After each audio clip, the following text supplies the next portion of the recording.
And welcome back to episode 16 of Sin and Fin, the Dugout Decision Show. And joining us today is a very special guest, none other than the man who is responsible for the creation and inspiration of this very podcast, one of the more highly regarded professors at Brock University in the sport management program, and one of the most insightful sports fans I've come to meet. Dr. Taylor McKee joins us today on today's episode. Dr. McKee, thank you so much for taking the time and welcome to the show. I'm thrilled to be here. Thank you both for having me. This is an honor. I'm super excited. It's just I've been listening to since day one. What a journey! What a ride! We had thought that maybe something interesting might happen. These playoffs, something very interesting happened. Oh my goodness! I mean, it's a life-changing ride. And I'm so glad you have this show. I can't wait to listen to every single episode. I can't wait to start going over all those spring training bodies and pitchers and catchers and talking about Ricky Tiedemann's UCL and all that kind of good stuff. Absolutely. And we really appreciate you listening to all of our episodes and, again, providing us with that inspiration to start this. Now, obviously, as a baseball-centered podcast, I wonder what your baseball history is like and when you came to not only watch the Blue Jays, but just come to love this sport in general, if you can remember back to when that all began. Oh, man, what a thoughtful question here. I mean, loving baseball is not always easy, as we're all learning right now. Yeah. Playing the game gives you a sense of intimacy with that sport that really, it does help with it. And there's so many things I love about baseball. One of the most important thing is you will never learn failure quicker in your life. And I find lots of sports teach how to deal with success. No sport forces you to be comfortable with failure quicker than baseball. And I was miserable at baseball when I started. I was absolutely miserable. I was atrocious. I couldn't run, couldn't hit to save my soul. I was 9 years old, and teammate of mine threw dirt in my face, which I didn't love. Uh-oh. Getting dirt in my eye, and when I say dirt, I mean, that shale stuff. And I was like, I'm quit baseball. I hate this. My dad was like, please give it one more year. And I grew, and I was in the Little League system out in Alberta. Alberta baseball is a lot of snow, a lot of picking slush out of the seams of the ball before you pitch it. It's not for the faint of heart, baseball out there. And I've sort of scuffled through my 10-year-old season. This is ridiculous. I'm talking about this old, but we had a city championship game. I was 10 years old, and we ran out of pitchers. And I'm not really a pitcher. And I pitched the extra inning rain delay addled game, and from that moment I was hooked.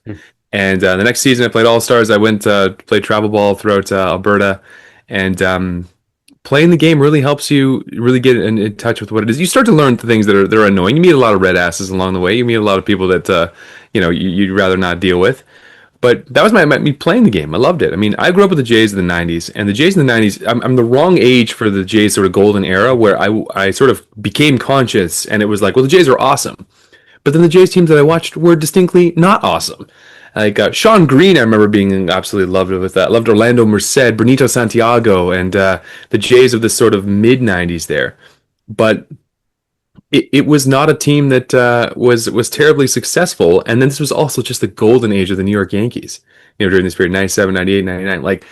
So it early on felt very distinctly like there was sort of like one class of baseball team, the good teams, and then this other class, the mediocre teams, and then the bad class, the Expos, the teams that are terrible, the teams that are atrocious. And the Jays always lived between those two worlds in my life growing up, and there was no playoff races, really, and there was just, every now and again a star player, the Jose Cruz Juniors of the world, but the Carlos Delgados of the world, and you sort of just lived through your individual stars and just sort of watching the Yankees, pressed up against the toy window like at Christmas time, just sort of staring at what the good teams were like. Yeah, and that's amazing. I mean, baseball is not a very fun sport. We talk about it a lot in our SPIMA 2P16 class, and a lot of people just don't pay attention or watching their own sports in their computers. But I mean, baseball is so unique in an aspect where the salary cap is its whole other thing. That could be abolished next year. Who knows? And then you got ballparks. That's my personal favorite, is the uniqueness of Fenway, the Green Monster, all that kind of stuff. But even the dimensions, the dimensions are sick. I've seen Lone Depot and Rogers Center, and I think that's it. I got so many more to go, but that's my favorite part. I mean, Aiden Christian, the beauty of your long lives that await you in sport is It doesn't matter who you're traveling with. Baseball's the perfect vacation activity. It's in the afternoon often. It's got good food. It's not scary or intense. No one's going to yell at you. You can have a conversation with whoever you're with the entire time. And yeah, you get to see some unique spaces. One of the coolest things about it is my first game I ever took my wife to was in Oakland. In the Oh, Oakland wow. Coliseum. And if you're listening to this many years in the future, Oakland had a baseball team, by the way. You might not know this. In Yeah. fact, I even have a little Oakland A's Oh, Stomper wow. pillow Oh, here. Yeah, wow. I've got it over here. Yeah, I love Stomper. And we saw in the middle of Oakland. And Oakland, I love Oakland. I really do. I love the city. And yet, you know, is it filled with pastoral green spaces? No.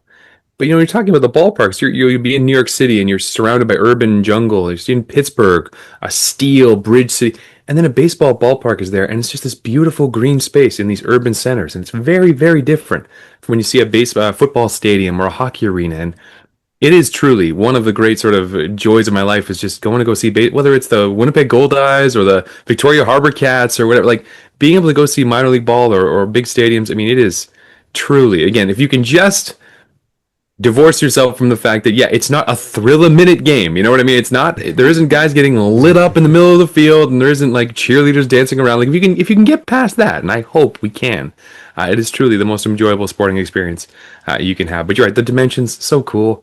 Mind you, they drive me nuts playing in the AL East, where it's like, what do you mean Judge gets to play right field? A basically fake position in baseball, Yankee Stadium right field. Like that's not even a real position. Or left field in Fenway. It's like when David Schneider's hitting it over the Green Monster in his first at bat, then I love the dimensions. But Yeah. otherwise, it's a constant source of love and frustration. Yeah, exactly. Like saying Absolutely. something about Pete Alonso potentially going to the Red Sox, and only one can think of how many home runs he could hit at Fenway, man. That'd be nuts. God, please spare me from that fate. I'm begging you, baseball gods, please. Oh Stick no. with Tristan Casas, please. Yeah, exactly. Well, everything you mentioned there, Dr. McKee, I share all those sentiments. I was a player myself up until just very recently. I was playing as well, so that's where I found my love of the game. It has to be the most strategical, analytical game there is out there. It really gets the mind going, and I guess that's why I was so drawn to it. Now, we've obviously been around for a few generations now of Jays players. We obviously didn't see into when, it was the 80s and 90s when the team was coming up, but through all the generations of Jays teams that you've experienced, if you had to boil it down to one player, who would be your favorite player? There's like my irrational favorite player, which was Orlando Merced. I don't know why. Orlando Merced, Oh my he wore these God. like yellow Oh, glasses, and I don't know why. But the true answer is Carlos wow. Delgado. I mean, Delgado was Hmm. for many of those years, and he's just like the perfect type of hitter you want in your lineup, where he never really slumped. He never complained, really. Not my memory of it. I mean, those teams were.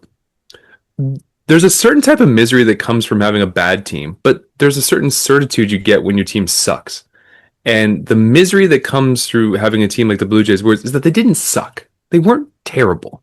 They weren't atrocious. There was always a player or two where you could look at this and say, man, if Jose Cruz Jr. played for the Yankees, everyone would love him. And Delgado was one of these guys where you just watched him and you just burned with this desire to have other people appreciate his greatness. And that's, I think a uniform trait in baseball because there's so many games. And what's something that's very unique about baseball, even among diehards, is you don't really know the other team's farm systems that well. I mean, there's a very, very small group of people that can tell you like 1 to 30 top prospects on every team. Whereas in hockey, I mean, you can learn the first round picks. It's not hard. In football, you kind of know who wins the top 5 of the draft every year. I mean, baseball, it's such an arcane, labyrinthian sort of system of international free agents and things like that that you don't always know. So you're kind of buried in your own team stuff. And I remember, Delgado was the one where I was like, if this guy played in any other market, I mean, he'd be an icon. This was in the era of like the steroid era, and so all these big power hitters, and knock on whatever superficial wood we can here. I mean, he's never been even rumored to be in this sort of steroid discussion. Not that I don't think that matters, frankly, anymore. But in my head, I've rationalized, no, he was clean and he was awesome. But long answer to your short question, Nate, it was Delgado. What about you, Aiden Christian? Who's your sort of historical favorite Blue Jay? I'm curious about given your ages. Well, I'm not sure if you can see actually on the hoodie I have behind me, there's a 20. And if you remember back to the 2015 team, Oh man, it was our MVP, Mr. Josh Donaldson, who JD. came over. I happen to actually still remember the home run. It was against the White Sox in, I believe, late May of 2015, when I think the Jays were down 9-7 or something like that. Bottom of the ninth inning, Donaldson comes up, hits a walk-off 3-run home run. From that moment on, it was solidified. Every jersey I have has number 20 on it, playing elsewhere. Everything I have is number 20. I love Donaldson. And it wasn't just because I'm necessarily a bandwagon and because he was an MVP. I just jumped on that train. No, it was from like the first month that he was with the team. Honestly, I fell in love with him. Was never a third baseman, really. Only played a couple innings in my life there. I was a pitcher. So I don't know honestly what the rationale is there, but for me, it was always Donaldson. Oh, that's a great choice. I mean, I was driving to Denver, I remember with my father when they made the trade. And it was one of those trades where you're like, are you sure? Brett Laurie? That we gave away, and I think it was Kendall Graveman maybe was in that trade. It was like, yep, we're getting Josh Donaldson, and like he wasn't exactly a buy low candidate either. He was coming off of a good season, and then he goes on to be an MVP. Yeah. Like that was a very, very, again, because Brett Laurie was very much in the mold of the stars of the Jays that I grew up with, which was like they were good but flawed players that like Jays fans loved and no one cared about. And he was Canadian, and he seemed like not a great personality. Maybe I don't think Josh Donaldson's exactly going to run for prime minister anytime soon, but I mean, I speak to that sort of red ass type of personality type that baseball can sort of bring out. He's sort of a guilty of that, but my God, there will never be another run like Josh Johnson had in this city, in Toronto during that time. That was unbelievable. Christian, what about you? Who is your historical Blue Jay favorite? Yeah, I mean, talk about personality, guys. I got a great one here. We got Alek Manoah. Wow. This is Alek Manoah signed jersey right here. That's right. Was he your favorite? Like, is that like the one you'd point to? Yeah, he was my favorite. I mean, I was a fan 2017. I think I really started to follow the team. And, in 2017, 18, 19, just kind of wash years, Justin Smoke, Kendrys Morales era. You can't really grasp onto a real player there. And then 2021, I remember watching Alek Manoah, Buffalo Bison starts, similar to Trey Savage, and just being like, wow, this guy's got it. And then Alek in that New York Yankees start, his debut was electric, just electric. His mom yelling from the stands, and after that, he was just so dominant. That's what he was. He would yell at guys from the mound, so dominant. Third in Cy Young, and I was like, I have to get this guy's jersey. He's going to be a staple forever. Went to spring training the next year. I think that's when he showed up to camp at 320 pounds. And I got him to sign my jersey, and I was the happiest kid alive. And he didn't have his best season, and he's no longer with the Blue Jays. But that peak of Alek Manoah was utter dominance, and I can't let go of that, man. I can't believe we're talking about Alek Manoah as a Blue Jay in the past tense.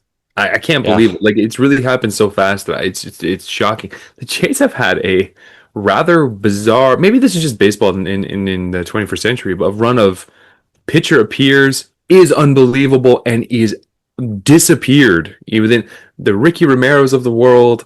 I mean, Drew Hutchins, like, it's amazing how many of these guys just pop and then disappear. Stroman, I think, falls in that category too. Aaron Sanchez. I mean, it is truly remarkable, and it's not always injury related.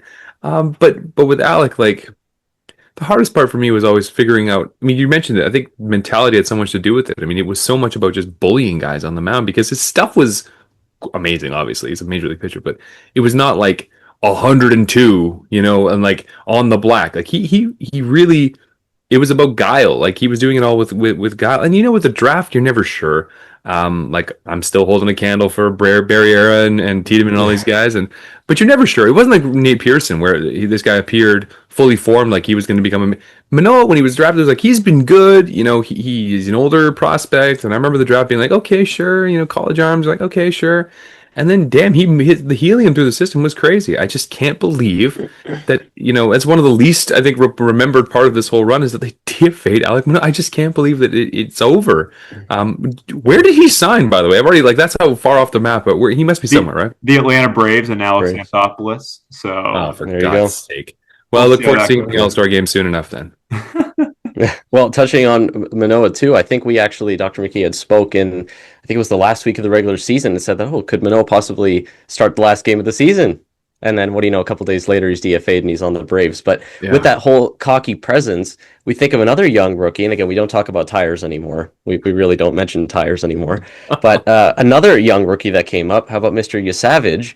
And what a complete difference with him, right? Because he's such a humble, confident guy.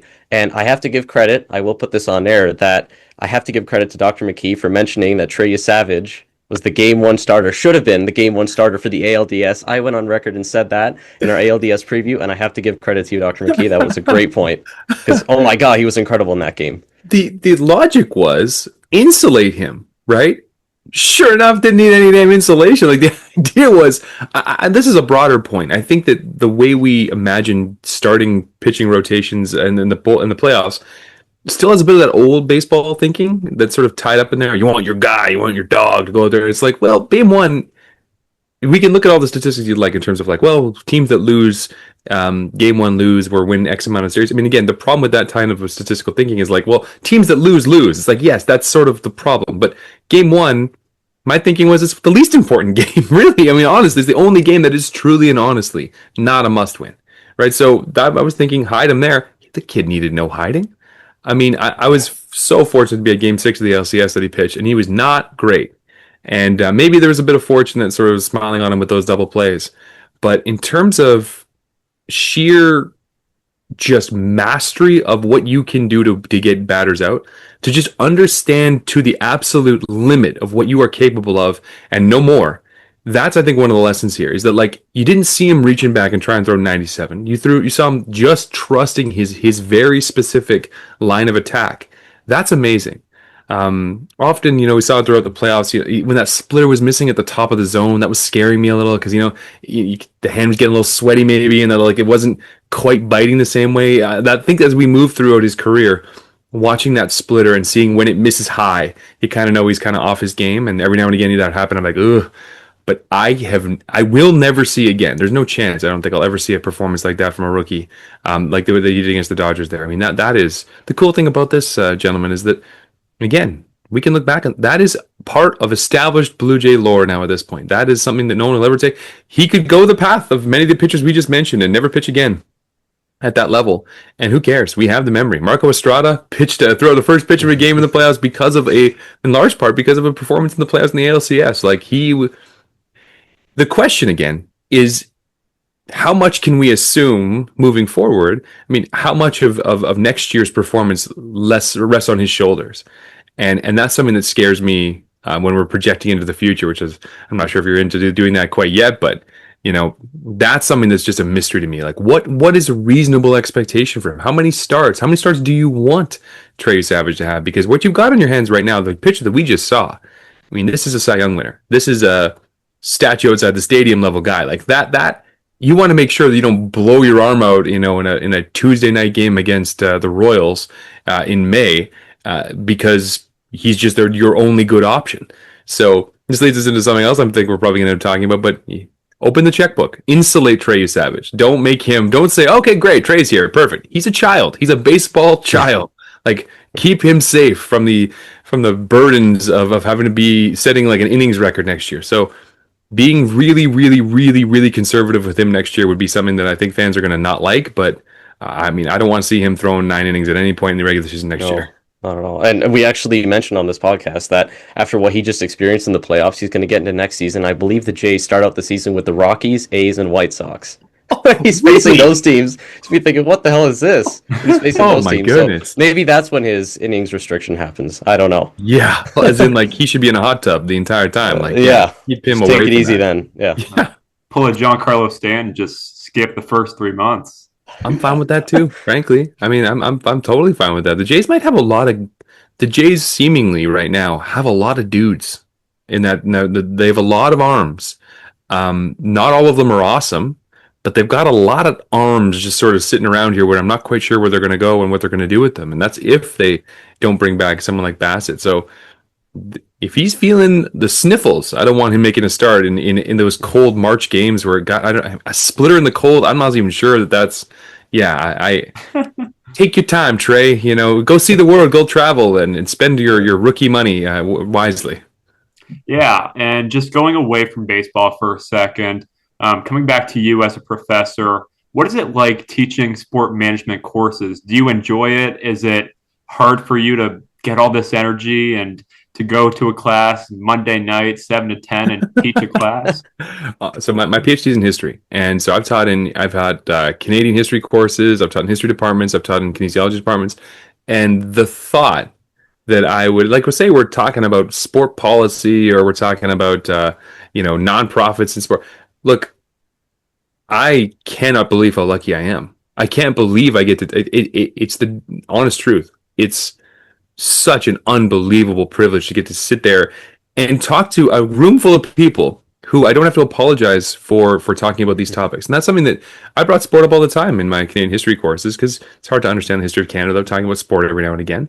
But there was always sort of, they look kind of squirrely at you, like, well, is this really academic? Now, I've said this a million times to many of my colleagues. If I studied German expressionistic film from like the 1920s and 1940s, people would be like, very good. Yes, the Academy respects this. If I studied, French Impressionist painters, everyone, if I studied sport in any one of these contexts, I'd be like, is that really an academic subject? There's a famous quote about this, that we understand more about the drains at Oldham United than the people that went to football matches on top of them.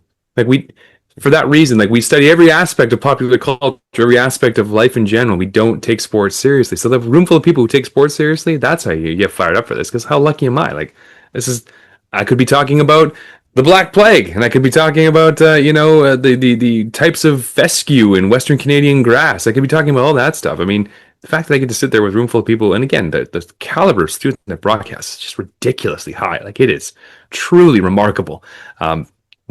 Not widely publicized enough how high caliber these students are. So yeah, that's how I do it. And so thank you for asking that question. But it's just truly every single day I do this, I'm like, I can't believe I get to do this today.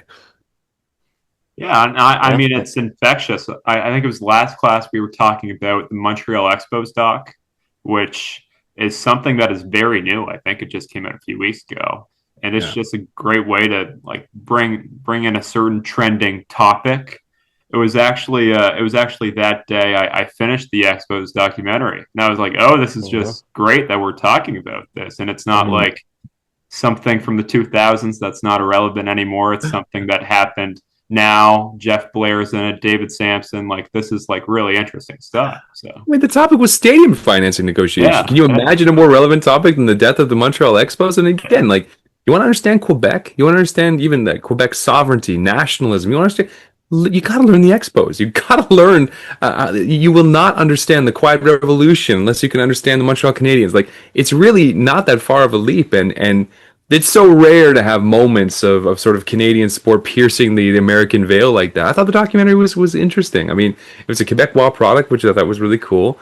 But for baseball fans, I'm not gonna lie though, it was tough to watch during the run when they were like, the Expos sucked and we're never good again. Because I'm like, what if we're never good again? What if the Jays never win again? It was that sense of oh yeah, it can all go away. It was very hard to sort of be watching right alongside the most heartbreaking loss in the history of Canadian sport, which I do believe it is, by the way. I do believe that is, I can put that on that shelf. I don't think that there's a worse loss. We've all endured something that, I have a long view of this. I'm open. I'm all ears, folks, but I don't want to hear anything about 1993 and the Toronto Maple Leafs or Game 7 in 2011 for the Vancouver Canucks. There is nothing that touches what Jays fans just endured on that run.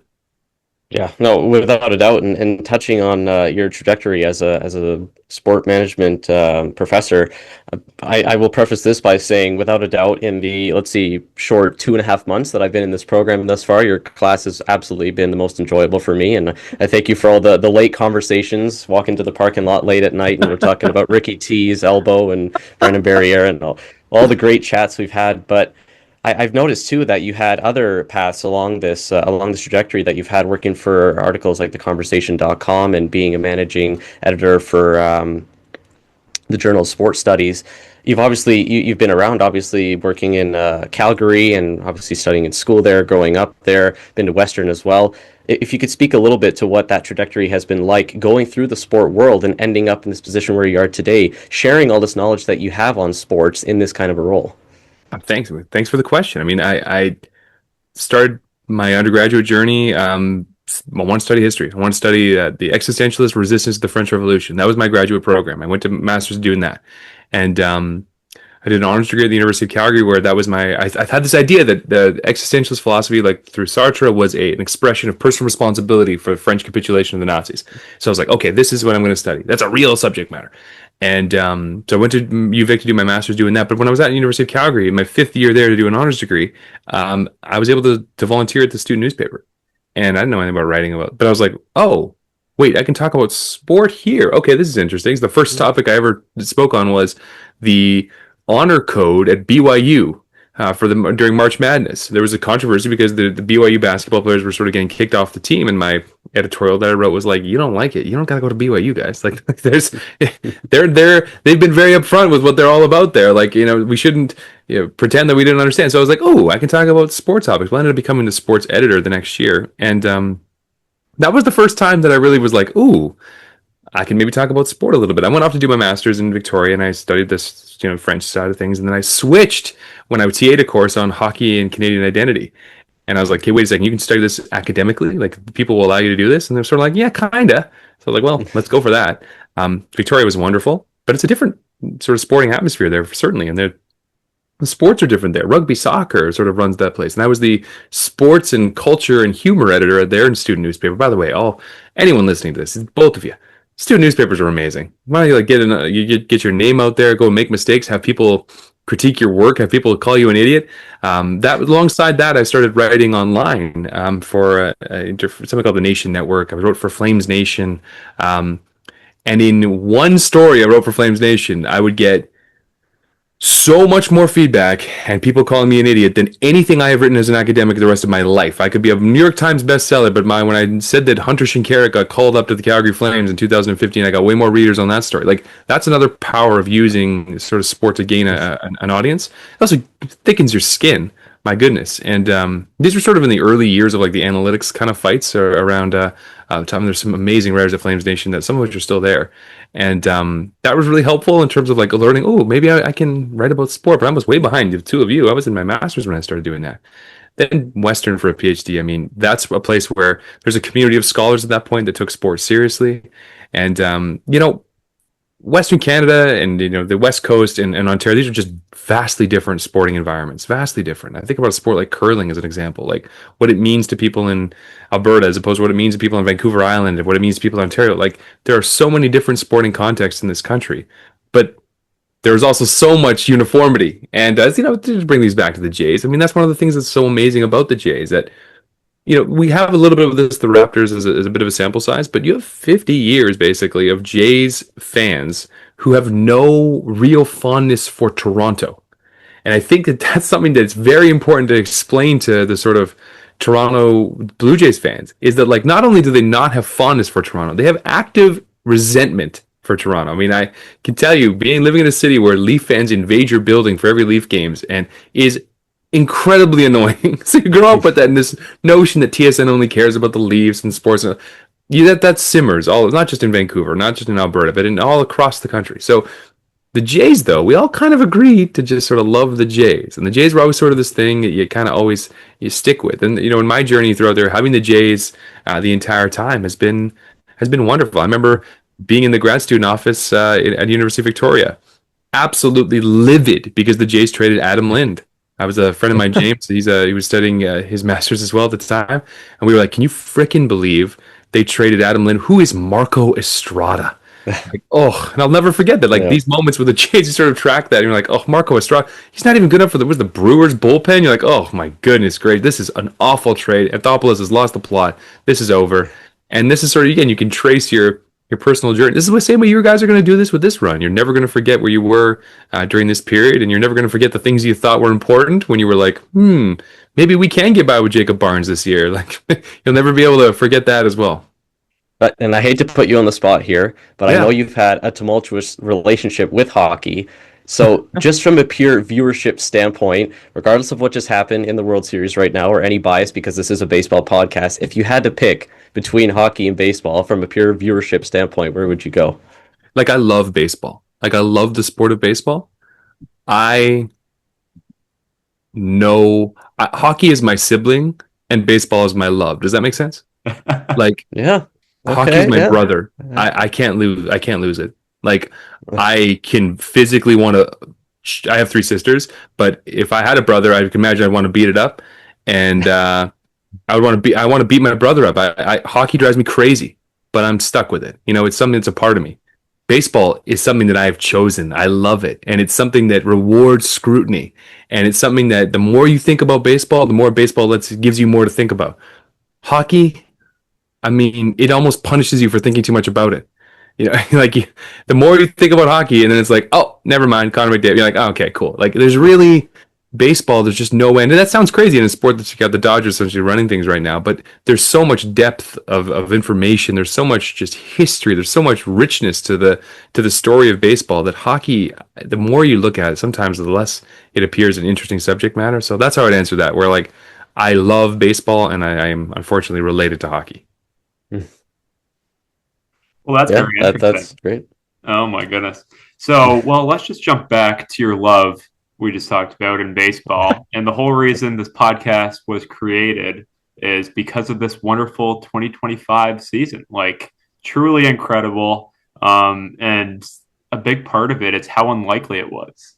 Like, nobody expected us to be here, to get this far, to not be fourth in the AL East. Like, that's what all the projections were. And it's pretty crazy to look back at some moments this year and be like, wow, that was the 2025 Jays team. Yeah. Are there any moments for you where you're like, whoa, that's just insane, whether it's good or bad, right in the middle? Oh my God. I mean, I try very hard to like focus my thoughts on last February and be like, what? You could have talked me into anything. You could have talked me into what I'd be most interested right now is who the Jays are going to be drafting first overall next year. Like, you could have talked to me. You said fourth in the AL East. I'm like, who are we supposed to be better than? Like, you look at an Orioles team that look like, you know, probably we're going to bounce significantly back, but not fall off of a cliff or anything. The Rays are the Rays. Of course, they're sold their soul to the devil long ago, and they're never going to be bad ever again. The Red Sox are the Red Sox, and the Yankees I thought would run away with the division. And you're right, the unexpectedness is so hard. I'm sure you both are struggling with this. Where it's like, it's so wounding still, right? Because the unexpected nature of it. I mean, I'm seeing the sort of attempts right now to be like, you know, the Royals. Hey, the Royals. It's like, okay, is there another example? Like, we're banking on something that essentially has never happened, and a really, really, really complex series of events that allowed the Royals to do what they did. In fact, one of them being a terrible division, let's be honest. Because one thing I think we've really learned from this process is win your division. Hey, breaking news, like win the division is important. Winning the division and not having to play these wild card games and not having Cal Raleigh have to catch 4,000 innings and the toil of those wild card games, I think is maybe underemphasized. So yeah, when you can win the Central, if you're just a mediocre to above average team, yeah, no kidding, it's easier to repeat these circumstances. I mean, I think specific moments. I was visiting Toronto with my brother and sister-in-law, and there was a Jays game going on. This was early in the year, and I think it was April. I think it was a Red Sox series. And we're like, let's just go. We sat in those bleachers, those really cool little bleachers there. And I have a story I'll tell you off mic about Aroldis Chapman and some, spooky looking things he was doing in there in the bullpen that I don't know what was going on, but I'm not willing to make those accusations in public. And anyways, we were at the game. And the Jays are down 6-0. I'm like, this sucks. We suck. This is good. And that was the Tony Taters. That was the miraculous sort of Kirk hits a walk-off, like a line drive frozen rope in extras. It was a great moment. It just reminded me again. It's like, that's the beauty of baseball. You have no idea what you're going to get. And it's the repeatability of that experience. I mean, there's lots of sports that have random events. There's no sport that plays 162 times a year. So that was a great moment. I didn't at that point think to myself, that's it. This is the start of it. We're never looking back now. I thought to myself, thank you for giving me a moment this season, right? Little did we know. This summer, my daughter, she's 2 right now, and she really genuinely loves baseball. She loves the green on the screen. Baseball, she says frequently. She has a sing-songy way of talking where she's like, baseball, catch a ball.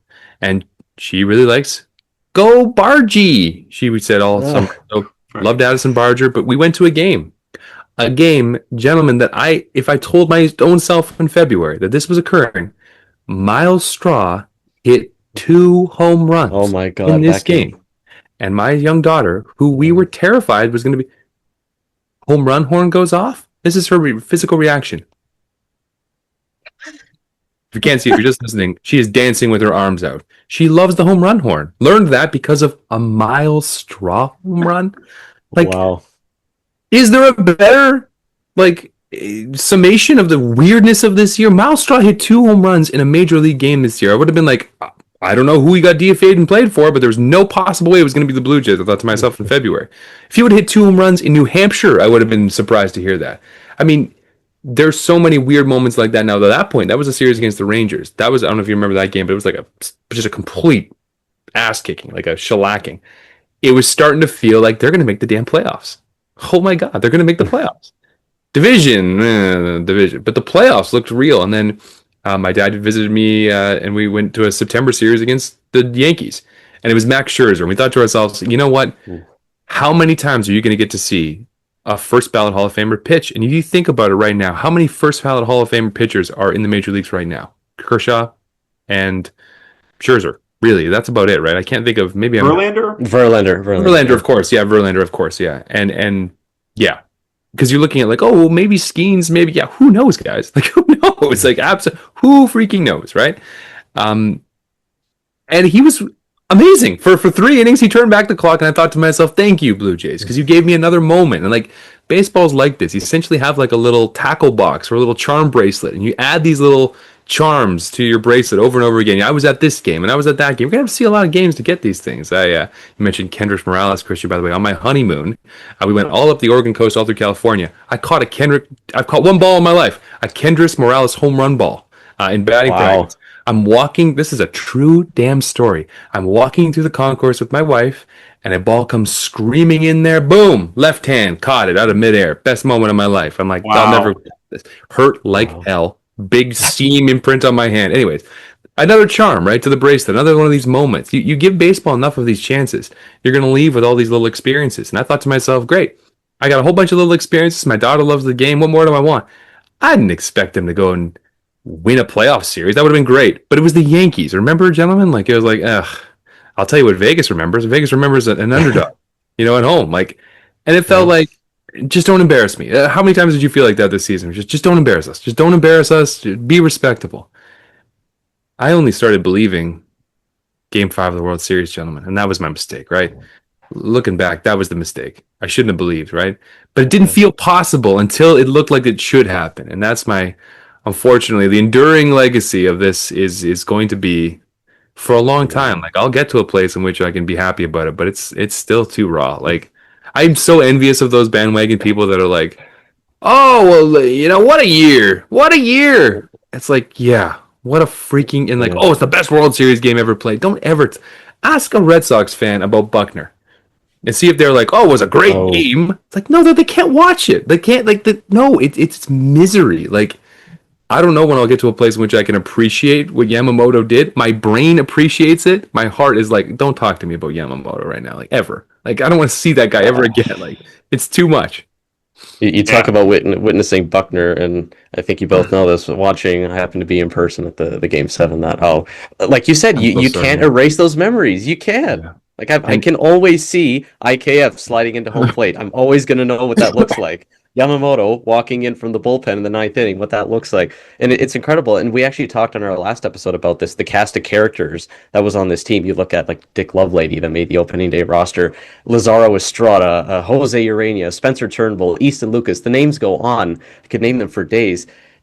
That's what's incredible about this team is there's a plethora of characters that brought them to where they were. Look at the big home runs from Andres Jimenez, the hits from Ernie Clement and how great he was.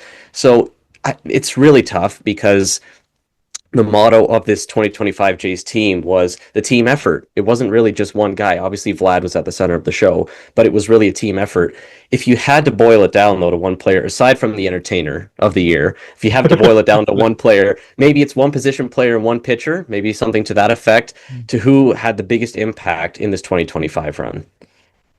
Yeah, it's the strangest part, right, is that, like, and this is true in hockey as well sometimes, where there is 2 seasons here where, the regular season, Vlad had an okay year. Not an okay year. We have high standards for him. He had a good year. A good year.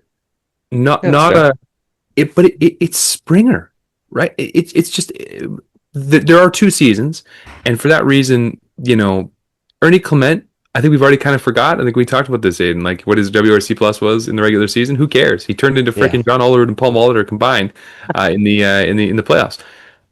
The postseason is very much Trey Savage, and the postseason, but Springer's there through all of it. And of all the improbable things, I mean, I'm a huge George Springer guy because, like, you know, I think again when I mentioned the fact that the rest of Canada shares the Blue Jays, one thing's interesting about that is if you're not in Toronto, most Canadian sports fans have this built-in sense of insecurity about free agency, and Toronto sports fans do too.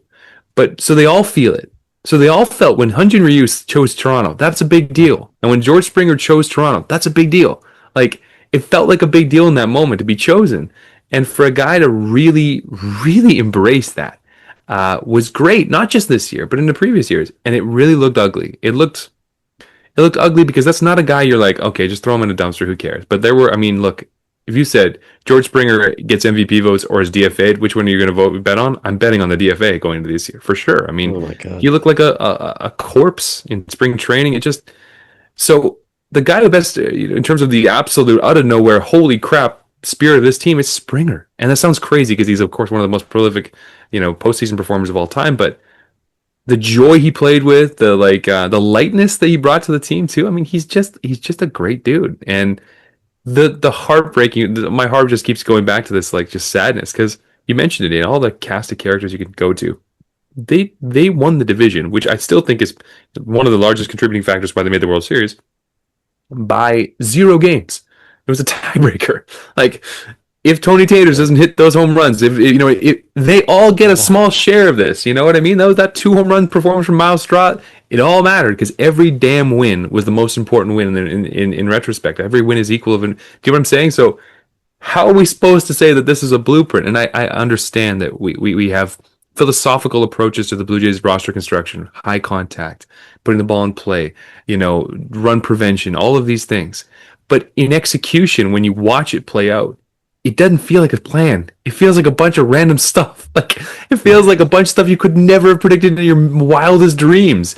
In the macro, it's like, yeah, tell them to make more contact. That's really hard. Like that's super hard. And it's one thing to say we're a high contact team, and the other thing is to just have Alejandro Kirk every now and again turn into this bizarre type of hitter that really has never existed in terms of his physical stature and the way his strike zone operates. Like there are figures on this team that are very difficult to replicate. The Nathan Lucases of the world, where I mean, he's hard to sort of imagine what he is. If he was a 23-year-old rookie, he'd be, we'd be already buying jerseys, but he might be off this roster next year. I have no idea, but it's hard to sort of say, ha, they've cracked the code.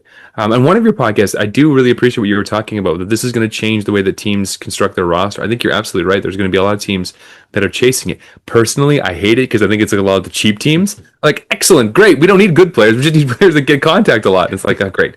The Clevelands of the world, they can now decide they're not going to spend, but they're just going to privilege a different kind of, margin in nibbling. But the pitching thing, maybe this is the start of something, Aiden and Christian. Maybe we're too precious with prospects.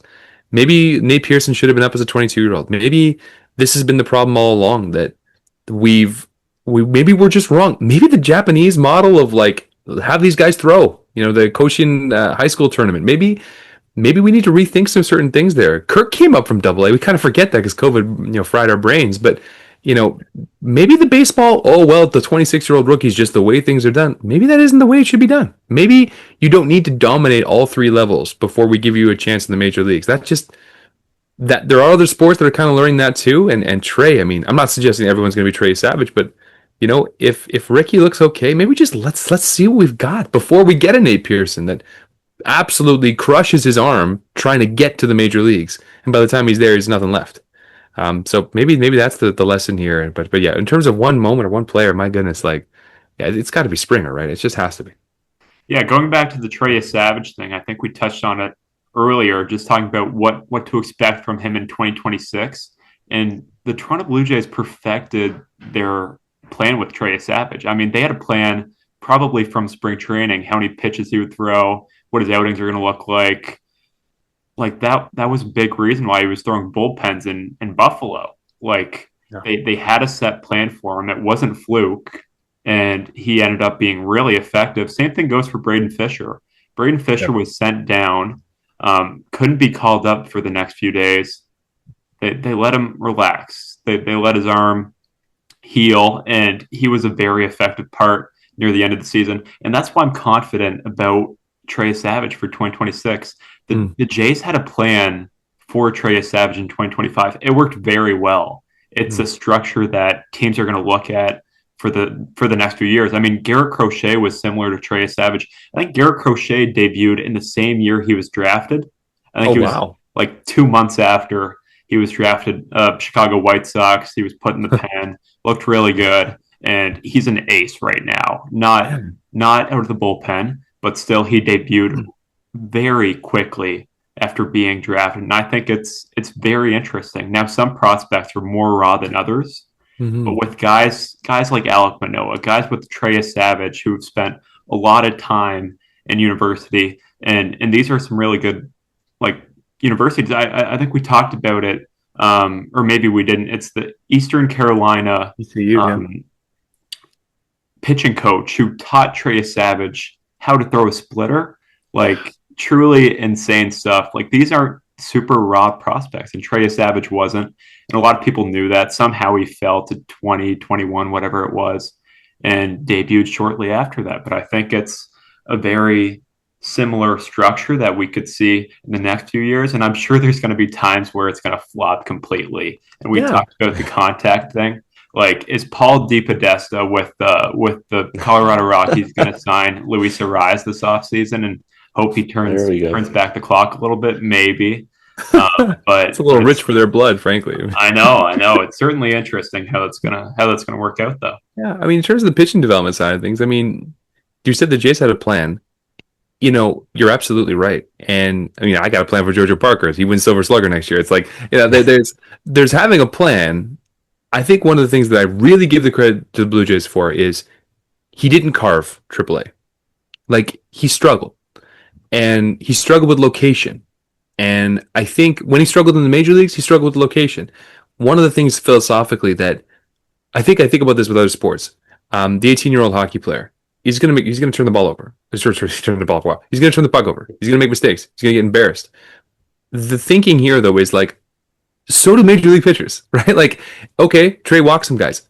So does Bassett, and so does Barrios. And the deal is, I'd sooner have those developmental years because it's unlike hockey and football and those things where they have to play every single game.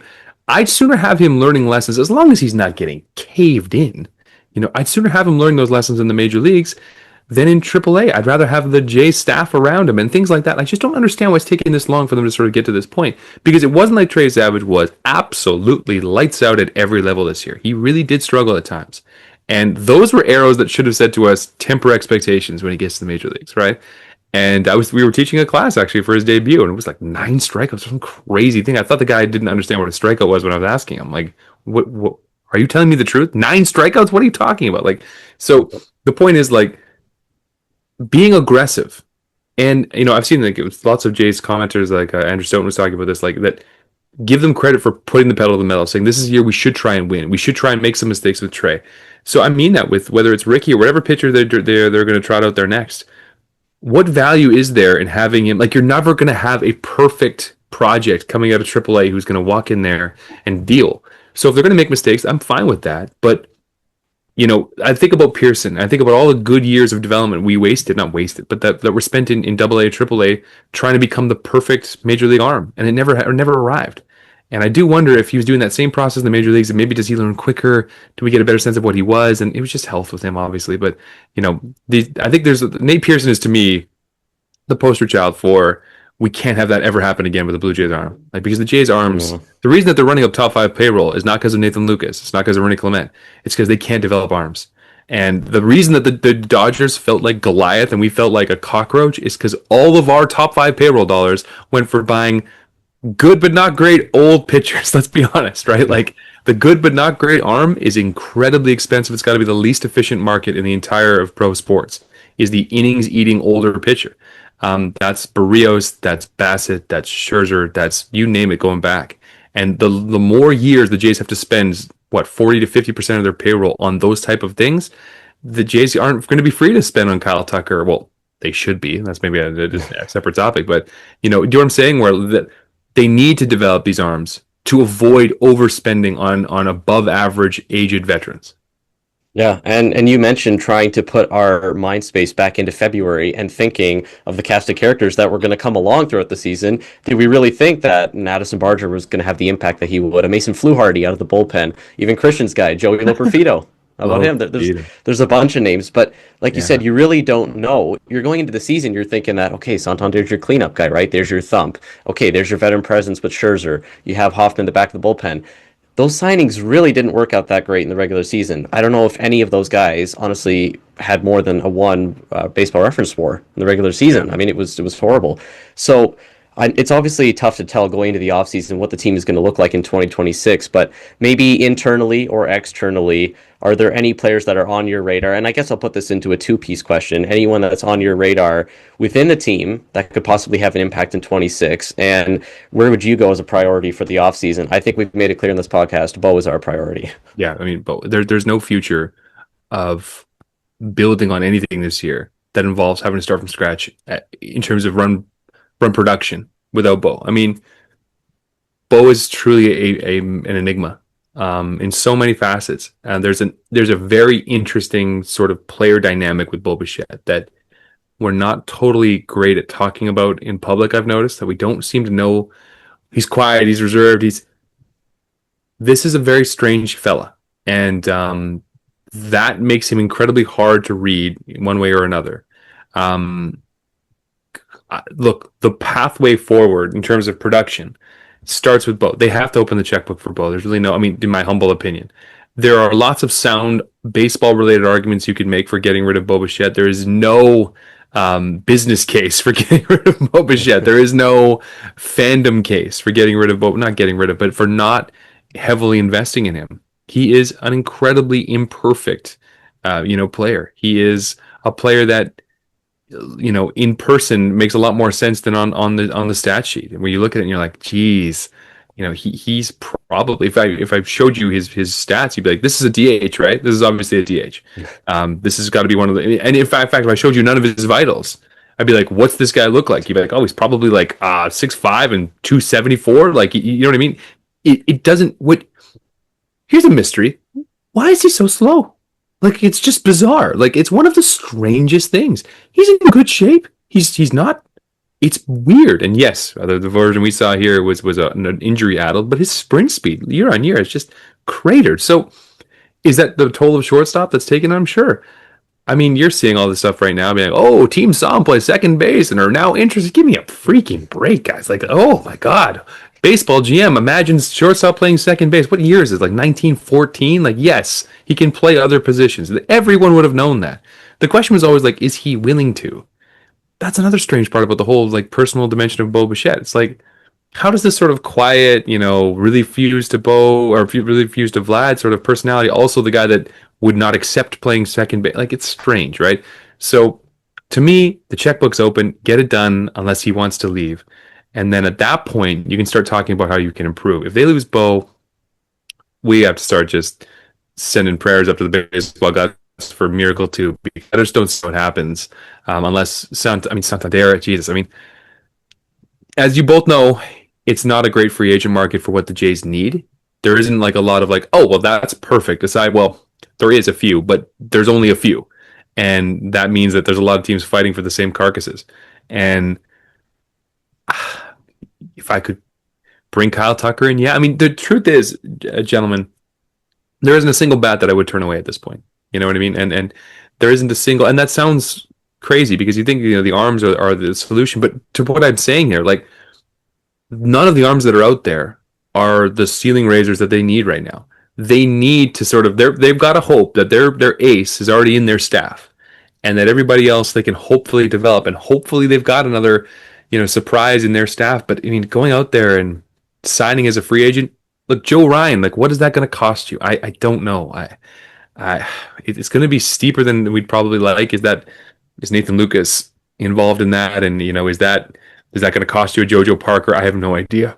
I would hope not, but something like that, right? I mean, if you look at the framework of the Barrios deal, Woods Richardson and Austin Martin, like that's Austin Martin is probably JoJo Parker in terms of the trajectory, and Woods Richardson would be what, Mako? I mean, something like that, like, or maybe younger, maybe King, I guess, something like that. Like that. That's a tough deal to imagine making for the Jays right now when you just saw the impact of a young arm on that staff. So to me, it's like add in the positions that you can add, and just don't learn the wrong lesson from Anthony Santander. The lesson wasn't we shouldn't have added a bat. The lesson was baseball's harsh and stuff doesn't work sometimes. You know what I mean? Like that's my fear, is that like a lot of fans are like, well, they shouldn't go and bring in some sort. No, Santander was a solid bet. No one predicted this. Whatever. Like try again, but build in redundancies.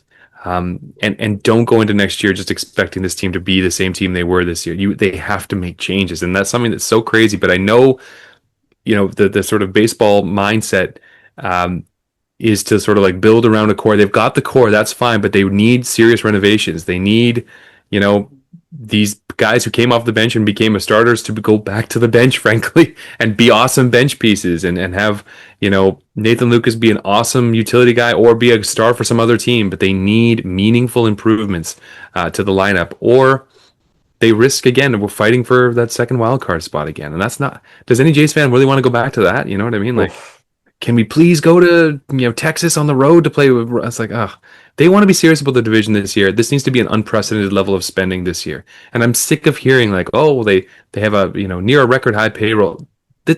Talk to me about record high revenues. Like that's all I care about. Like spend now. My God, spend now. Don't rest on your laurels, because these things happen quickly. And this team, I'm sure you both can look into the future. There is a version of this team that is capital B bad again very soon. If things don't keep improving, you know what I mean? If no Bo, no Bassett, no Gossman, I'm talking about 2027. Like it can get ugly very, very fast. It could be a Trey Savage is Roy Halladay type of situation if they don't spend right now. Yeah, no Shane Bieber too. Like this could be crazy. So Yeah. like that just stresses how important it is to get a high end starting pitcher. Like there's a lot of them out there right now. We look at Michael King, Tatsuya Imai. I think he's going to get a really big deal. I really do. Like around what Yamamoto got. That Japanese hype is insane. I saw this yesterday.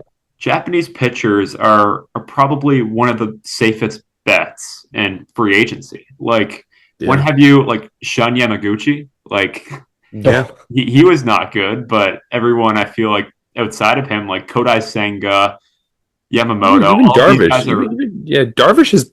I mean, he's been Darvish. solid for a long. He was solid for a long, long, long time. All of these guys are really good pitchers and are worth the investment.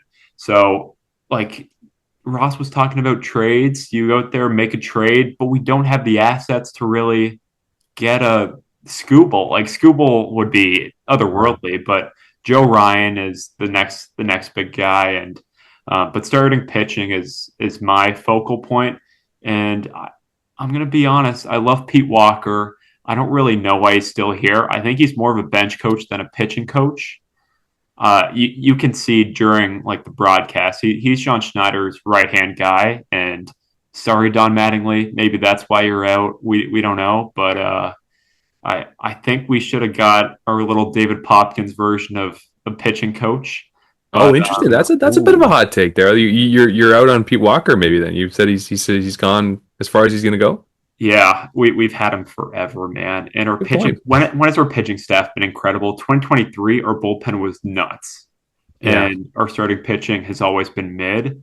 And I think a lot of our philosophy has been, as you said, just very solid old guys, Yeah. guys who don't get hurt, guys who give you innings, Guys and who shouldn't need to be coached, by the way, either, right? Like, yeah, how's Pete Walker telling Chris Bassett? Like, it's not, I appreciate what he brings to a coaching staff more than I appreciate what he brings to a team. If you want to make him bench coach, you want to make him assistant general manager, you want to make him team doctor. I don't care what you do. You want to keep him on the bench, go for it. If there is, I mean, it's hard for us to be cynical about the impact of a batting coach or a pitching coach when you see what they did this year with Popkins. It's so easy. It's like good hitting, good coach, bad pitching, bad coach. Like who knows? But my concerns on the starting pitching front are that the only solutions available to us are essentially the same solutions we've been trying, which is to say, bringing in older, expensive veterans. And to me, it's like Bieber might. That's the ad that I'd be comfortable with. They've already made it, so you know, wait until mid-season. The Bieber trade is a singular example of one. I think it's going to go down as one of the better trades of the past couple decades, especially if you've checked out what Cal Stevens has up and he's done since the trade hasn't been going so well there. But I I don't love the idea of saying, let's bring in another above average veteran arm to replace our above average veteran arms. I still think you got to leave space for, I don't care if it's Bloss, Mako, Tiedemann, somebody. Like, surely on aggregate, we can assemble an arm that is replicable to what Bassett gave you. And until they and spend every last dime on run production. So, Like, so Dr. McKee, I'm going to ask then, just right now, quick prediction off the top, does Ricky T make the opening day roster?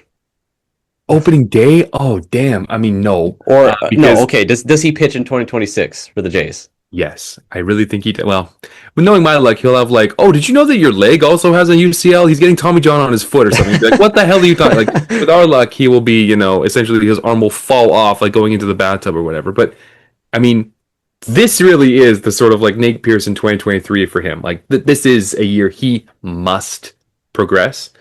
And I hate the stage of a prospect's development where they're like, you never know, maybe out of the bullpen. That's when you know it's basically over for most of these guys. Like, if they're not bullpen arms right now, like Aaron Sanchez reminded me of this, where it was like, oh, he's a starter. And he's like, oh, he's coming out of the bullpen in 2015. It was great. And he was an amazing starter. And like, maybe we'll put him back in the bullpen. Yeah, that didn't work and he was out of the league. Like, it's sort of, they're like racehorses, honest to God. Like, they're thoroughbreds. And like, once it's hard to sort of turn them into chuck wagon horses after that, like, they need to run. And Ricky has everything he could possibly need, and he is blessed with being left-handed. And I think he pitches in the major leagues. I think it's out of a bullpen. And I think it's because their lefty heat is just something they do not have. Every lefty the Jays seem to bring out there is like some smoke and mirrors, 9 o'clock release point, like just nuts stuff. Like, every lefty the Jays bring out there is like, whoa, it is a wild ride. It has been a long time since we've had a lefty that throws dominant stuff. You know what I mean? Like, that's what's so frustrating about the Dodgers is like, who's this guy? Oh, he throws 100. Awesome. Like that like level of like, oh, please throw me something other than, yeah, I learned this weird thing in single A and now he gets batters out. Like, we think we've learned from the Brenda Little experience that even if it works, it's just an excruciating watch.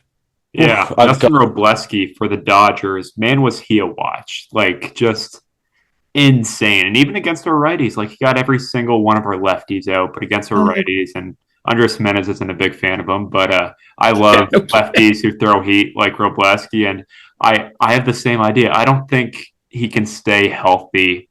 We're talking about Ricky Tiedemann as a starter. Like, Nate Pearson, we put in the bullpen, and that didn't go well. It kind of did sometimes, like 3 strikeouts, great outing, and then, you give up a grand slam to Gary Sanchez. What happened? But I think he would truly be great out of the bullpen, and like Fluharty's cool. Give me throw a change up, and I think that'd be a lot better than 2 pitches. But Brendan Fingers Little, crossed. Fingers crossed. That's my hope. Yeah, Brendan Little, I don't want to see you on the team next year. And Ricky T out of the bullpen would be a sight. Like, I would love that. And talk about guys out of the bullpen. We talked about this last podcast and turned into a reel as well on our Instagram. It's closers. Who do you have closing for the Blue Jays in 2026? Oh my God. Is there any topic that is worse in all of baseball discourse than your closer? It's like kickers in football. Like, no one likes talking about the kicker. Who likes talking? I mean, it has been so long. I mean, since dirtbag Roberto Osuna. It has been since then, since I've looked at a closer. I mean, because Romano was Canadian and had some electric stuff, but it was a wild ride. And like, the closing thing, the short answer for you, both of them, is I don't think it matters very much right now. It's going to matter. It's not going to be, I don't think, Hoffman necessarily, but our memories of Jeff Hoffman are so skewed right now because we have some mixture of he's one of the worst closers in baseball, to he's lights out, to he lost the World Series, but it's also not his fault. You know what I mean? Like, we're kind of in a weird spot with him. So Varland, I mean, damn. it's so hard with me because Varland really feels like this like really nice Italian car that you're now asking to like go in the snow, where you're like, I can see you on the open road, man. Like I can see this thing. Like I want to see it rip out there. Like he throws really hard. That's great in the eighth inning, but I'm like, he also allows a lot of dingers, and like that's excruciating for a bullpen arm. So I kind of sooner be sure that he can't start before I'd say you have to become a closer, because you can allow a home run in the first inning. And I get the fact that like a home run in the first and ninth is the same. I mean, yeah, sure, whatever. It's not. I mean, let's be honest. Like ask Jays fans right now. It's not. So a stretched out Marlin is preferable to me right now than saying he's the closer, focus on that. That's one that again, the closer role is just so much of it has to do with like our biases towards role assignments and things like that. Like it's possible that we don't know the name of the closer right now on the Blue Jays because we don't know this guy at all. It's possible that like there's an international free agency kind of guy that sort of arrives there. You know what I mean? There's someone in AAA. Like I'm more confident with that than saying here's $17 million to be our closer. That just sets these guys up for just being loathed on this fan base. Like I saw the reports of Boston. They're going to create some sort of super bullpen. Good luck with that, guys. Whatever, go for it. Like enjoy. Like you do whatever the hell you want. But the truth is, the closer role is only as good as it was the last 5 games. You know, like the idea of like here's 162 games with the same closer. I don't know of many teams that can get away with that anymore. Even the good ones aren't good. You know what I mean? Like every team hates their closer. So the closing question right now is more about: are you willing to commit Varland to a position that might not be the maximization of his skill set? Because if Louis Varland was a free agent, right, and he didn't pitch last year the way he did, no one would be talking about him as a closer. So the question is, we are talking about this need for controllable young arms. It's like you might have one right there. And maybe, like, for instance, is Ricky Tiedemann a closer? That's this level of, like, care I have about who is assigned that role. Like, get Ricky T to throw from the left side, throw 100, go for it. Until he sucks, find somebody else. Like, this need to have this, like, this reliable ninth inning guy. Even the reliable ones, unless it's Mariano Rivera or Trevor Hoffman or Greg Nenner, these guys, they don't really exist like that anymore, with very few exceptions. So in the absence of a guy like that, make one. You know what I mean? Like, wow. So maybe their mistake last year was going too hard on Hoffman as a closer too fast. You know, and I think that they're stuck with him. I mean, they've got him there. He's not bad. He's I think he's kind of an ideal setup guy. But you know what I'm saying? Where the question is more about what are they willing to sort of take off the table for Louis Varland right now, rather than who's the closer. It's like, are they willing to say Louis Varland's our closer and he'll figure out the home run issue? I don't know when, because you see what I'm saying? Where like if he can start, then the home run problem that he's got right now as a closer renders him DFA category of a closer. You know what I mean? There's no more left for him to go. It's not like if he goes for the closer role and gets absolutely lit up, they'll be like, you know what, he should start. Like, you just I'm saying, like, I'd rather give him a little more runway, because Louis Varland has got that rare thing where he throws gas, and we are a distinctly gasless team. So that would be great to see if we can do that in the front end of the bullpen, or even as like a permanent opener or something. I don't know. Point is, God, I hate talking about closers, don't you? I mean, it's just such a. If we don't have one, it's like it almost doesn't matter. If you don't have a closer you love, then it doesn't really matter. If that makes sense. Yeah, and you mentioned that the top echelon of closers, like the Mariano Rivera's and the Trevor Hoffmans and all these other closers, they don't really exist. There does happen to be one, though, on the free agent market, and we actually had totally different thinking in the last episode. We went bold, and you mentioned that you had an article that when you were writing about a Flames player, that went crazy. That was one of our best performing reels yet. Edwin Diaz to the Jays. That's what we had. We went bold because, you know what? I don't know if the number is true about Rogers getting an extra $50 million from this run, but regardless of that, can the Jays finally get a big fish? Obviously, we've missed out on Ohtani, Soto, all these guys. We should be seen as a top player. Maybe we don't have the Dodgers money, the Yankees money, but we should be seen as a top player. And like you said, spending the money to maybe go out and get a Tucker and re-sign Bichette and all these other players. Why not go get an Edwin Diaz? I want a tuna. I don't want a trophy fish. Like, I want something with substance. Okay. Like, Diaz is the trophy fish, where you're like, it's a big name. And you're like, great, the trumpets are in this day. And you're like, awesome. Spending that money on a closer, I'm like, good Lord. Like, okay, he had better close every goddamn game, and that's better be the end of the discussion, right? Great, he's the closer. But spending the money on Tucker, spending the money on these sort of, like, projectable there's a world in which Diaz, look at the history of closers the last 10 years. Closers are the best. They're terrible. They're betting on games. It's over. Like, who knows? Like, it's completely all over the map, right? Whereas, like, Kyle Tucker's going to hit. And by the way, Santander's going to hit next year, or his body's going to fall apart or whatever. But, like, they're going to hit. Hitting is a little bit more predictable in that way. So it'd be awesome from a marketing standpoint. And everyone's like, great, he's the closer. Okay, great. Until he's not anymore. Like, it's one of these roles that it's unlike a starter where there's just completely different sort of mindsets. That going in the seventh, going in the ninth is functionally the same activity.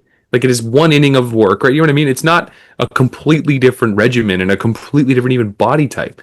So committing to a closer is risky. And I think the Jays, if they're going to take risks, I'd rather they take risks on the run production side than on the closing side. Because if we think that the closing position is why we lost the World Series, then we're it's a fantasy. I mean, we lost the World Series because God hates us and wants us to be miserable. There's no real reason. It's not because the Jeff Hoffman allowed that home run or Varley. Like, you know what I mean? There's no one reason. It's not the closer. It's a combination of everything else. The question should be, how did we end up getting as far as we did without a reliable back-end bullpen that could throw heat?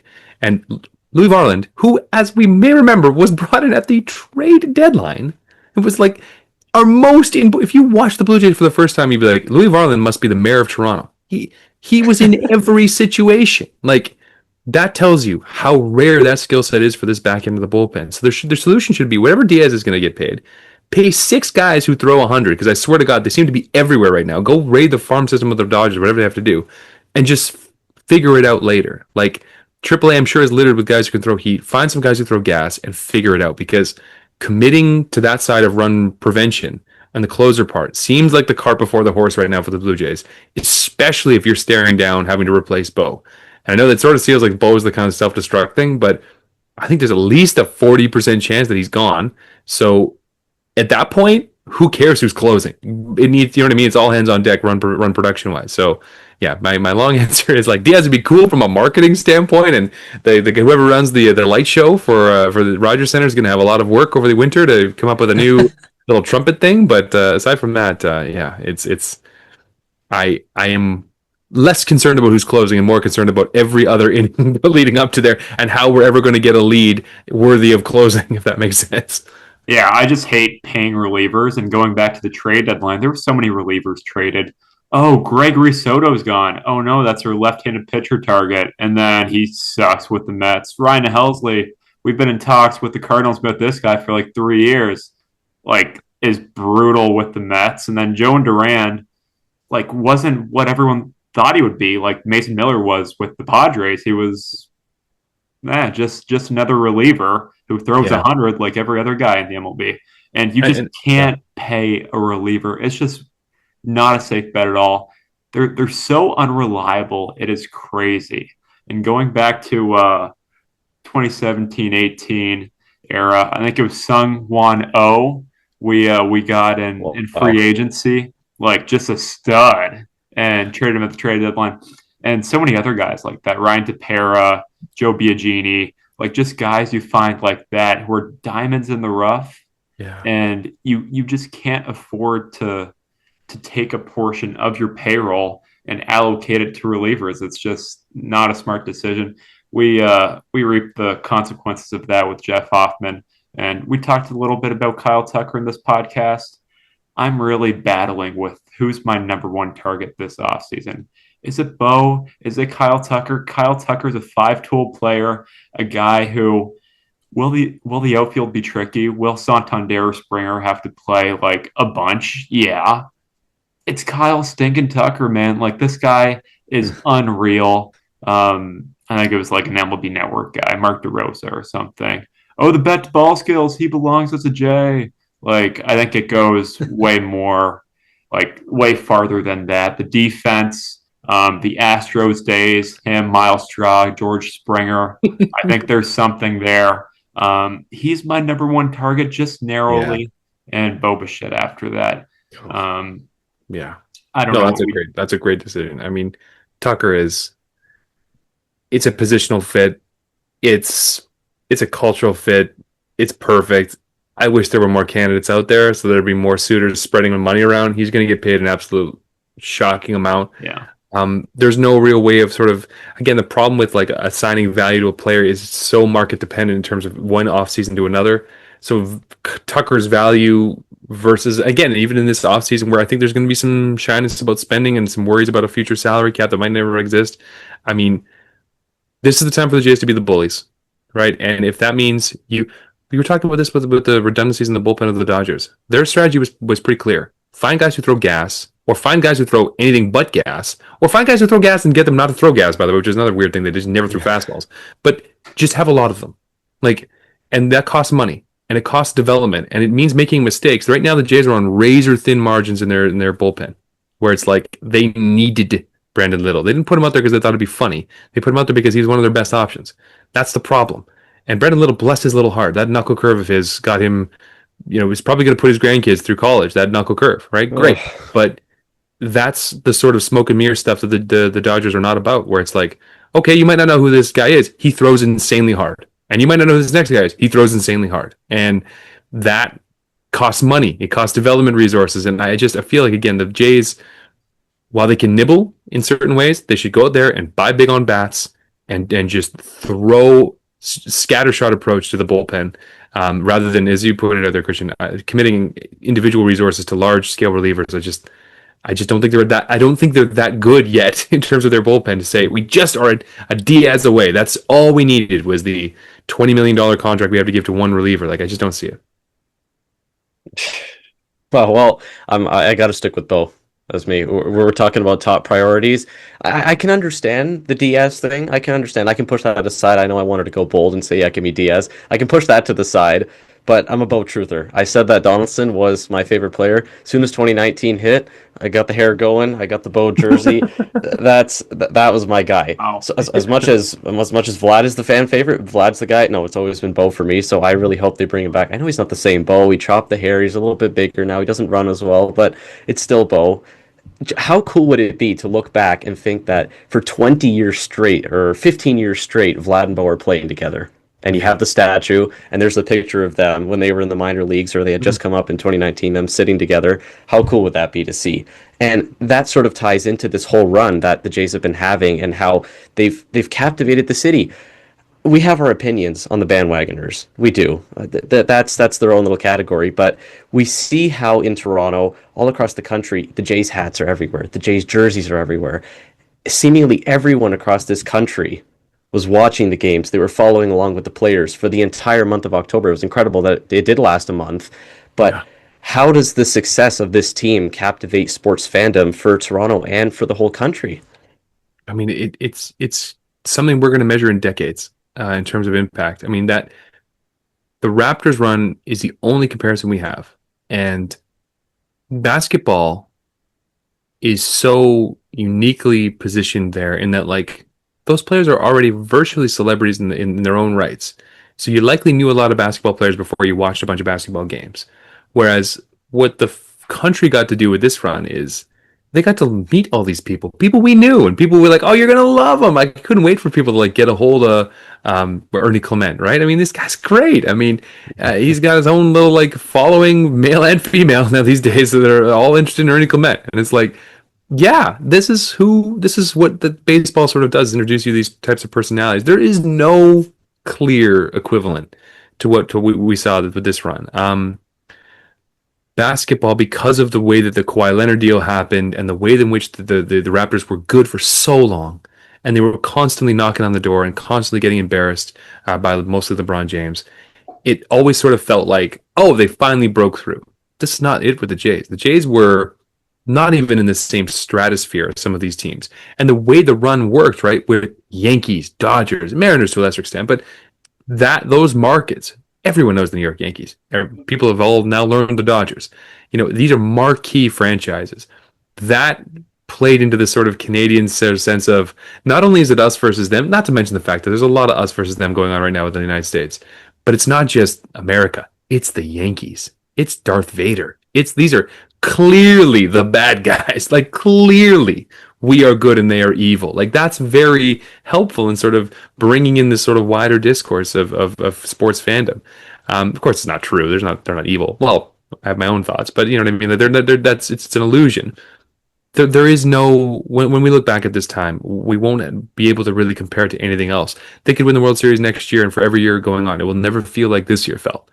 And I think that that's something that is both sad, it's also wonderful, because that's what sports sort of gives you. I mean, yes, one thing that European sports fandom will bring you is this notion that like winning a title is amazing, but it's not everything. Like, and that sounds like, just, just typically, someone who just lost the World Series talking about this, but, not like survival. If you're a Prem fan, if you're a Crystal Palace, if you're, West Brom, just survival has its own memories associated with it. A cup performance, in the FA Cup or in the Carabao Cup. There are other ways of interpreting success in a season. Now, North American sports fan doesn't really have that. Baseball kind of does, right? With the division championship, the banners we're going to see next year. I mean, the hard part for me in terms of just imagining how this is gonna last is the fact that I still want baseball to kind of be this democratic thing. Like the thing that made the Jays so wonderful is that you can go see a game. It's possible. I mean, and again, one thing of moving to Ontario and I'm meeting Leaf fans, I'm like, I just cry for you guys. What do you mean you're a Leafs fan? You've seen 2 games in 20 years. What do you mean? How do you develop a closeness, right?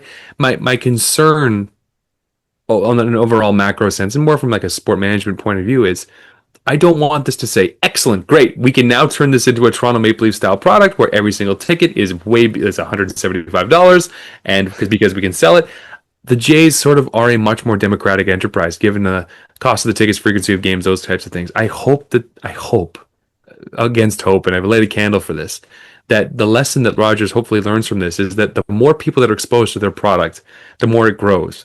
And to not try and lock this away behind more luxury suites and more rooftop bars. And I could talk to you for hours about what my thoughts are on that in terms of like, who is this for and who goes to a baseball game to see a concert in the middle of the game? I have no idea.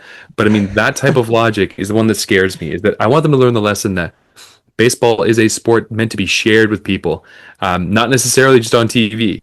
And it's hard to imagine them, say, lowering ticket prices or making the game more accessible at this point because they've never had more value. And that's something that scares me. I'm sure even from your own sport management journeys, you can understand this, that they can now justify all sorts of types of things. But that's not what made this run special. That's not what makes baseball special. It's what makes people hate other sports, frankly. So hopefully the Rogers can say, look at what this thing to bring this country together and understand the fact that while pretty much uniformly, the Canadians' low telecom companies, yourselves included, Roger, this is a way to sort of change public perception based on exposure to a product that everyone can take ownership over. And please, please, please do not gatekeep that further any more than you already have with this playoff run. So that's my sort of hope against hope for the future and hopefully enduring memory, because this was truly just a remarkable and unexpected and irreplaceable type of sports run that you just will not see again. The Leafs could win the Stanley Cup tomorrow. It won't be like this because that's very much a Toronto thing. This was a Canada thing. Yeah, I mean, that's a great answer. Postseason ticket prices are their own different beast, but regular season, there's nothing like getting a $20 general admission ticket and trying to find a spot around Rogers Center, knowing you don't have a seat. But just those kind of experiences you can't have anywhere else. And just, I went to opening day, truly amazing. Andres Gimenez hitting cleanup, hit a home run, like just things like that you won't see anywhere else. And that's what makes baseball so amazing. And as much as the end of the season like really sucked, baseball is awesome. Like this is going to be a lot of fun this offseason.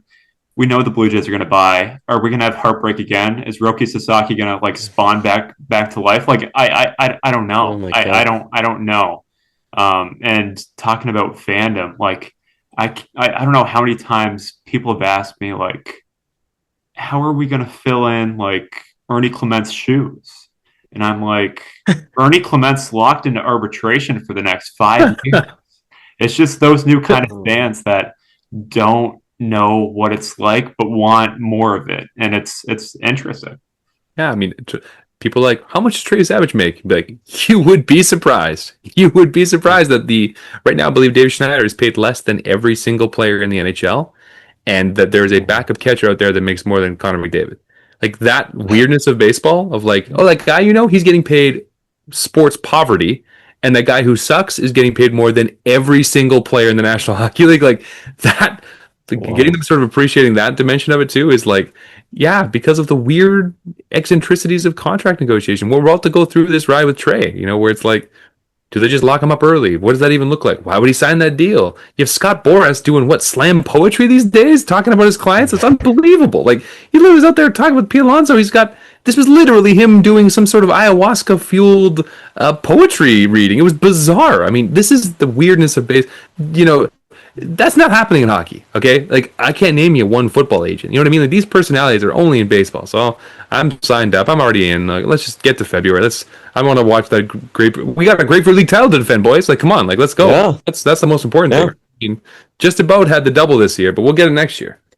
Yeah, absolutely, and that's what made this season so special. We went through so much heartbreak. Obviously, we're lifelong Jays fans. We've experienced a lot. We mentioned those 2017-18 teams and some of the players there. That's why it was so amazing to finally see this group come through, right, and give us those moments. You see Vlad with the moments where he's crying on the field, and IKF's pointing up to the sky like Dwayne Wade, and all the moments that we had. It was incredible.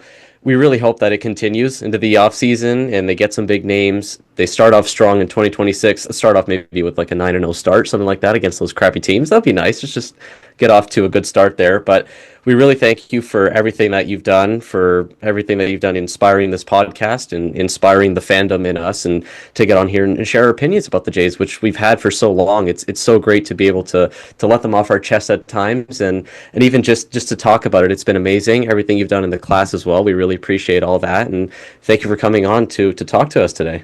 Yeah, thank you very much.